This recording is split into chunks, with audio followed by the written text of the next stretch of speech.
the world news from our studio BGI TV, Baba Bagede Imo TV. It's another time again for the world news, and first are the major headlines for this world news this hour. Court finds Maina guilty of money laundering. Justice Mary Peter Odili, don't sweep your illegal invasion under carpets, Niger Delta agitator tell FG. INEC declared Anambra election inconclusive, fixed November 9 for supplementary poll in Ihiala. Death toll rose to 44 at the Ikoyi collapse building. Restructuring will hand bad leadership in Nigeria, Arewa youth. And to foreign, EU opens scholarship portal, says youth key to Nigeria's development. And to sports, Joe Aribo returned to scoring form. Now the news and details. I am Rabila Lawal. The Federal High Court in Abuja on Monday found Abdulrashid Maina, the former chairman of the now defunct Pension Reform Tax Team, guilty of money laundering. In a judgment being delivered by Justice Okon Abang, the court held that the prosecutor, the Economic and Financial Crimes Commission (EFCC), has produced essential evidence through witness to prove beyond reasonable doubt that Maina is guilty of money laundering in the sum of 171 million naira. The court added that the defendant Maina called only one witness to his defense when he had the opportunity to call as many as he could. While further delivering his judgment, Justice Abang found Maina guilty of concealing his true identity as a signatory to accounts opened in two banks, UBA and Fidelity Bank, by using the identity of his family members without their knowledge. These accounts had cash deposits of 300 million naira, 500 million naira, and 1.5 billion naira. The court held that Maina stole monies meant for pensioners as he could not prove where he got them from.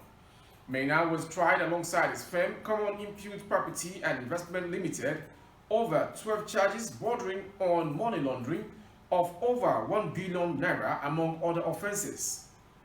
He had jumped bail twice in the course of his trial and was recently arrested in Niamey, Niger, where he fled. A group under the aegis of Niger Delta agitators have urged the federal government to investigate the recent siege to Justice Mary Peter Odili's house and not to sweep it under the carpets. They also rejected the claims that there were some incriminating items and illegal activities going on in Odili's Abuja house that could warrant the invasion. A statement signed by the convener of a coalition of Niger Delta militants, John Duku, on Sunday, and made available to journalists in Abuja, stated that the action was a ploy to intimidate, harass, humiliate, and forcefully evict Odili from our current position in the Supreme Court of Nigeria. At the moment, Odili is the second-ranking justice of the Supreme Court after the Chief Justice of Nigeria (CJN), Tanko Mohammed. The coalition of Niger Delta agitators posited that Odili's offense was that she hails from coastal region.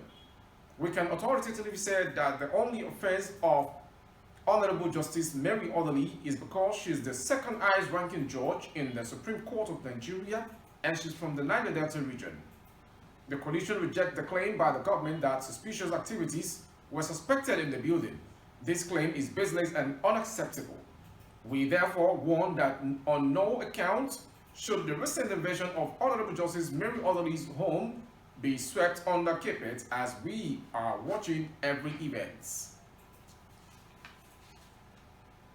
The Independent National Electoral Commission (INEC) has suspended the collation of results for the Anambra governorship election. INEC's chief returning officer for the election, Professor Florence Obi, announced this on Monday at the Commission's head office in Awka. Party agents, reports, and observers, among others, had waited until about 12:15 a.m. for the declaration of the winner before event took a different turn as a result of Professor Obi's announcements.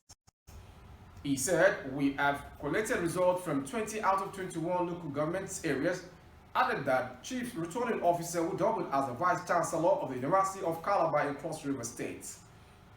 Rather than declaring the winner of the election, announcing the total votes scored by the participating parties, Professor Obi said a declaration would only be made after a supplementary election was conducted in the remaining local government Ihiala.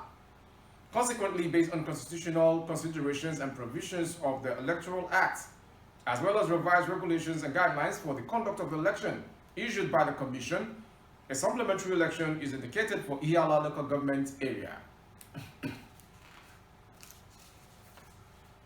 The death toll rose to 44 last night as rescue and recovery operations at the scene of the Ikoyi collapse building reached 99%. The National Emergency Management Agency, NAMA, disclosed this yesterday. On the current casualty figure, a source who spoke to Vanguard said the bodies were recovered after Governor Babajide Sanwo-Olu of Lagos State had left the scene Saturday with a record of 42 bodies recovered during the search operations. One of the bodies was recovered at about 10 p.m. Saturday, while the other was recovered at about midnight same day. But the Commissioner for Information, Benga Omotosho, yesterday said one more body was recovered from the site of the collapsed building. According to him, the body which was recovered Saturday has brought the number retrieved from the rubble to 42. At the Infectious Disease Hospital IDH Yaba, the identification of body continues. Meanwhile, some family members and relatives have continued to keep vigil at the sites in the search for their missing loved ones. The Arewa Youth Consultative Forum, AYCF, has said only restructuring can save Nigeria from bad leadership. The youth group said come 2023, it will not support any candidate above 50 years during the general elections. AYCF also advocated a referendum for secessionists to test the popularity of their agitation for separation. Speaking to journalists weekend in Kaduna, president of AYCF, Alhaji Yerima Shettima, said, "I am one of the voices of the North today who believes in restructuring. The more we continue to centralize powers, we will keep having people not worthy in governance." He said his ultimate desire is to be alive and witness a Nigeria that works for everyone when power is decentralized. "I hope someday I will be alive to see the structure with people doing better in this and there were various regions like it was done in the 60s. Even when Sardauna had the opportunity to go to the center to be the prime minister, he decided to send Tafawa Balewa and remain in the north, and his tremendous achievements are here for all to see." The Arewa youth, however, ruled out supporting any candidate above 50 years old ahead of the 2023 general elections. And to foreign, the European Union has called for applicants for next year's Erasmus scholarship program in line with its commitment to expanding opportunities for quality higher education for young Nigerians, even as it stated that youth remain key to Nigeria's development. The EU said it is building partnership between young Africans and their European counterpart because young people will remain critical in addressing current global challenges, including the attainment of the Sustainable Development Goals and making the world a better place. At the National Youth Conference organized by the Federal Ministry of Youth and Sport in Abuja, the EU Commissioner for International Partnership, Jutta Hoppe-Klein, said youths are not only the future but also constitute the largest generation of young people in history. Hoppe-Klein said she had mandated EU delegations across Africa to establish a youth sounding board to ensure youths are mainstreamed into their decision-making processes to reflect diversity and inclusivity. In Nigeria, 7 youth out of 10 are under 30 years old.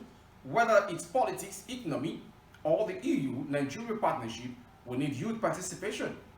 That is why this Nigerian National Youth Conference is so important. Youth is a top priority in the EU's partnership with Africa, she observed. And finally, to sports. Joe Aribo returned to his current form as Glasgow Rangers trashed Ross County 4-2 in a Scottish Premier League clash at Ibrox Stadium on Sunday evening. The Nigerian international had gone 8 games in all competitions without finding the back of the net before the visit of the Stagers. Aribo, Leon Balogun and Colin Bassey were picked in the starting lineup, and Watford loanee Joseph Ongo gave the visitors a short lead when he got past the Rangers backline and slotted home in the 6th minute, but Aribo headed the ball into the net to restore parity for the Light Blues at minute 19. 3 minutes into the second half, Junior Bakuna rifled home for his first goal in Rangers colours after his first goal was tipped up by Aribo. An own goal from Alex Lakoviti made it 4-1 on the lower mark, and Jordan White put one back with 3 minutes left on the clock. Aribo and Bassi went the full 90 minutes for Rangers, while Balogun Hongo were substituted in the 70th and 72nd minute respectively. Thank you for watching. That was the world news from BGI TV, Baba Gbagede Imo TV. But before we go, a quick recap with the headlines. Court finds Maina guilty of money laundering. Justice Mary Peter Odili, don't sweep your illegal invasion on the carpet, Niger Delta agitator tell FG. INEC declared Anambra election inconclusive, fixed November 9 for supplementary poll in Ihiala. Death toll rose to 44 at the Ikoyi collapse building. Restructuring will hand back leadership in Nigeria, Ariwa youths. And to foreign, EU Open Scholarship Portal says youth key to Nigeria's development. And to sports, Joe Aribo returned to scoring form. Thank you for watching once again. We would like to remind you concerning our 3 major social media handles to link up with. On YouTube, Baba Gbagede Imo TV. Please subscribe and click on the notification bell for more updates of our broadcast. And on Facebook, Gbagede Imo with Alawiye Adebayo. Please like and follow the page for more updates of our broadcast as well. On Instagram, Gbagede Imo _22. For advert placement of your goods and services and other coverage of your functions and events, which you need BGI TV to be there. 070-3822-6160. I am yours faithfully, Rabi Lawal. Wishing everyone a very good evening and good afternoon or good morning wherever you're watching from. God bless.